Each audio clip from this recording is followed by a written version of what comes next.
What's going on, folks? I'm in the shed today. I got 2 traps in. I fought with them.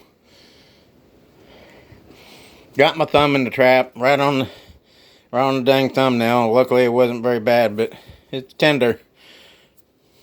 And it was an older trap. I noticed my new Bridger number 2 dogless I got this year, they're open them by hand. They're a hell of a lot harder to open. But I'm bringing you a video today. I've been having problems.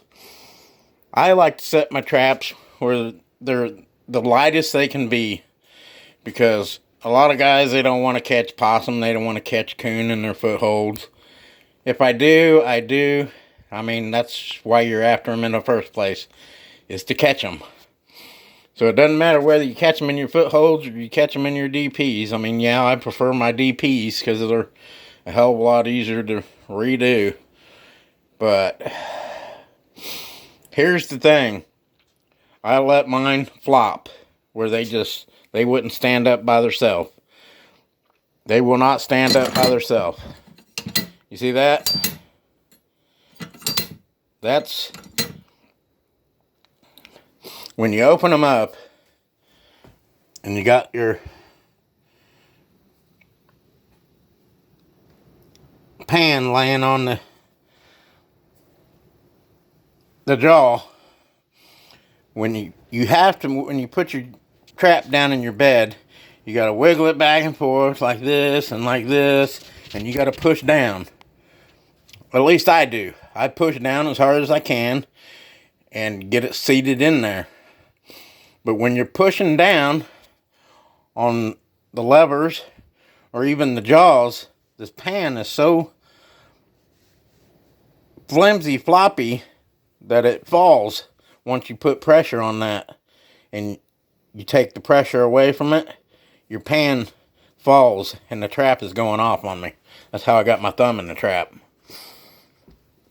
Now, if you still want to catch anything in your trap, anything that even steps on your trap, just barely tighten it.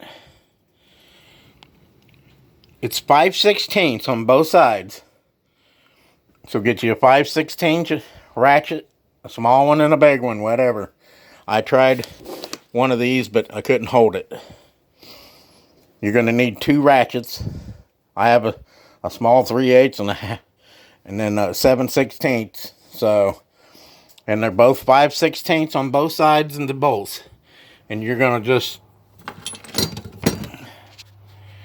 you want to tighten them 2 bolts just barely to where your pan stands up. Do not go any further than that if you just want to catch anything. I wouldn't anyways, because I don't, you're taking the chance of tightening it too much and then it's not even going to go off for a coyote. But just barely tighten it. If you tighten it and your pan won't stand up, tighten it a little bit more. If you did it too much, untighten it a little bit. You just want that thing to barely stand up by itself. So you don't get your fingers in there. These are Bridger number 2 dogless offset jaws. That's pretty much all you have to do to these, is tighten up the pans a little bit. These, I've never tightened them up. I didn't have this problem last year, but they're falling. And as you can see, I went to tighten that one up and my bolt broke. So now I have to get some bolts. So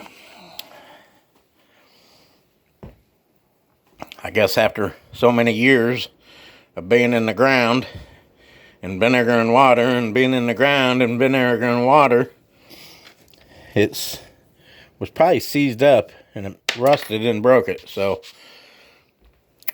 I'll have to get some of those just in case. That's the only one I've had to do it. I went and grabbed some of my newer ones and did them, but I'm going to get them all done. I got enough I can get, 7 traps in the ground tomorrow, so I'll just do them as I go.